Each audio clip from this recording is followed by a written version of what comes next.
Dalam sebuah negara dengan berbagai agama dan kepercayaan, menjaga kerukunan adalah kunci utama untuk menciptakan persatuan dan kesatuan. Toleransi antar agama menjadi landasan untuk menciptakan harmoni di tengah perbedaan keyakinan. Pluralistik juga memberikan ruang bagi setiap individu untuk menghargai dan mengakui keberagaman sebagai kekayaan budaya. Indonesia memiliki semboyan Bhinneka Tunggal Ika sebagai moto nasional Indonesia. Dalam era globalisasi ini, menjaga persatuan dan kesatuan di tengah keragaman adalah tantangan besar. Namun dengan semangat Bhinneka Tunggal Ika sebagai panduan, Indonesia dapat terus maju sebagai negara yang kuat dan harmonis. Oleh karena itu, setiap individu harus berperan aktif dalam menjaga kerukunan agar tercipta masyarakat yang harmonis dan damai.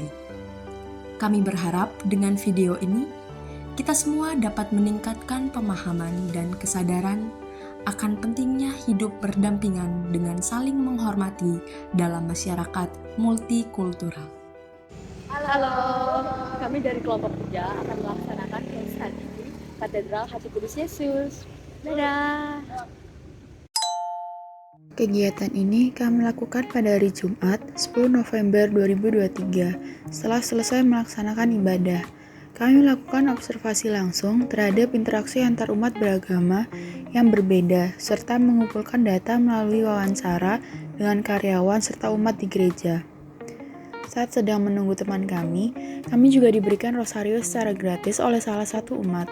Hal ini menunjukkan bahwa umat di gereja tersebut peduli dan mau berbagi kepada sesama.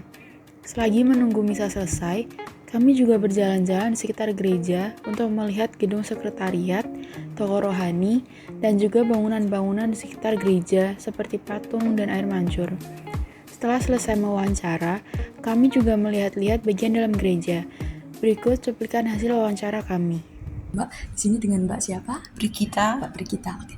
Jadi di sini ada pertanyaan, bagaimana hubungan antara gereja Katolik dengan masyarakat sekitar yang berbeda agama? Mungkin ada tanggapan dari Mbak Brigita?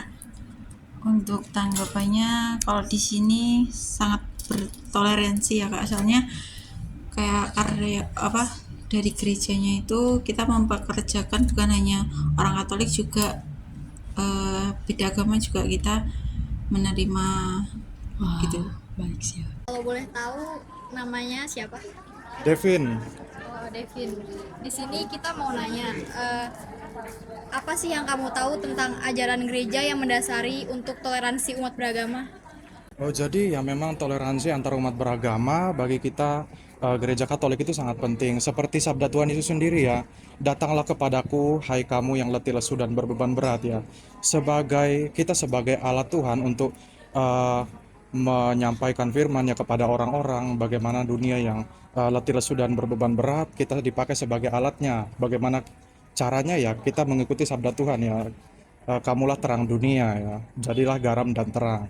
Nah, salah satu caranya ya dengan menerapkan toleransi begitu. Dengan demikian, orang yang di luar sana letih lesu dan berbeban berat akan datang kepada Yesus dengan kita sebagai alatnya. Ya, terima kasih. Namanya Komang, perannya bekerja di sini sebagai security. Untuk pertanyaannya, bagaimana hubungan antara gereja Katolik dengan masyarakat sekitar yang berbeda? Gereja Katolik ini nggak menyangkut yang di gereja aja sih Mbak, kalau yang bekerja di sini. Ya toleransi lah. Di sini rekan kita juga ada yang Muslim, ada yang Kristen, Nasrani, Kristen juga itu ada. Jadi ya menurut saya sangat bagus dan sangat baik karena saling bekerja sama atau saling toleransinya tinggi. Baik, selamat malam Ibu. Malam. Pertama mungkin bisa perkenalan dulu tentang nama Ibu siapa? Saya Junita Lusti. Baik, pertanyaannya, bagaimana pandangan Ibu tentang pluralisme di Indonesia? Pluralisme itu kan keberagaman ya gitu. Jadi sebenarnya kalau keberagaman kita kan memang dari zaman nenek moyang udah beragam ya. Dari zaman Majapahit, Sriwijaya itu kita udah beragam ya, beragam suku, beragam agama, dan itu sangat sangat menarik ya, sangat berwarna ya, karena tidak semua suku bangsa dengan keberagaman yang sangat beragam seperti Indonesia itu bisa menjadi satu kuat seperti Indonesia ya. Kita itu dari ujung, dari Sabang sampai Merauke itu sangat berbeda bahasa, sangat berbeda agamanya macam-macam, berbeda kulit, ya mungkin berbeda ras juga, tapi sangat plural ya. Tapi ya puji Tuhan ya, karena kita punya dasar negara Pancasila yang memang warisan bangsa kita, warisan nenek moyang kita, jadi kita tetap satu sebagai bangsa gitu. Dan di Sumpah Pemuda itu sebetulnya udah kelihatan bahwa meskipun kita berbeda-beda suku, bahasa, agama, dengan segala pluralismenya kita itu, tapi di Sumpah Pemuda itu menegaskan bahwa dengan segala keberagaman itu kita tetap satu bangsa, satu bahasa, satu apa lagi ya? Ya, satu tanah air. Ya, jadi dari pendiri-pendiri bangsa kita itu kita udah banyak belajar bahwa nenek moyang kita itu dengan segala keberagaman yang ada turun-temurun itu bukan sesuatu hal yang aneh bagi bangsa kita ya, karena memang bangsa kita itu dari dulu tuh sudah beragam, dan itu bukan merupakan suatu masalah besar gitu ya, karena meskipun bangsa kita tuh sangat beragam, tapi sebagai bangsa yang besar kita punya Pancasila sebagai dasar negara kita, dan itu bisa sangat menyatukan bangsa kita gitu. Pluralisme itu bukan suatu masalah ya, buktinya dengan segala keberagaman itu kita tetap menjadi satu bangsa. Nggak mesti satu gitu ya, nggak mesti satu bahasa, nggak mesti satu agama, nggak mesti satu suku gitu, karena ternyata kita belajar dari misalnya dari bangsa-bangsa lain ya, satu agama, satu bahasa, tapi ternyata mereka tidak bisa terikat sebagai bangsa.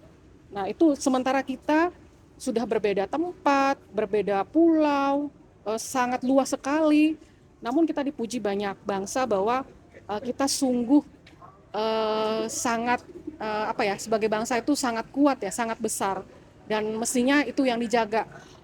Berbeda-beda tetapi satu jua, itu sudah menggambarkan bahwa kita sangat plural tapi tetap bisa satu. Bhinneka Tunggal Ika. Ya.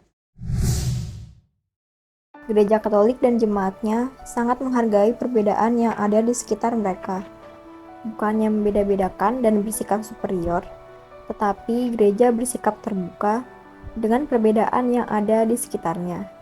Gereja tidak takut untuk berdiskusi dengan agama lain dan menjalin kerjasama dengan agama lain untuk mencapai suatu kesepakatan yang ada untuk kepentingan bersama.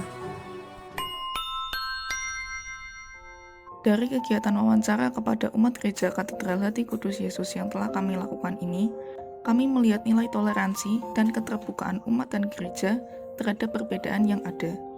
Sudah selayaknya, setiap umat Katolik menerapkan nilai toleransi dalam kehidupan sehari-harinya sebagai dasar untuk kelancaran dialog antar umat beragama. Semoga video kami ini menjadi pelajaran berharga bahwa di dalam keragaman, kita menemukan kekuatan untuk bersatu sebagai anak Allah yang saling mencintai dan menghargai perannya masing-masing. Sekian dari kita. Terima kasih.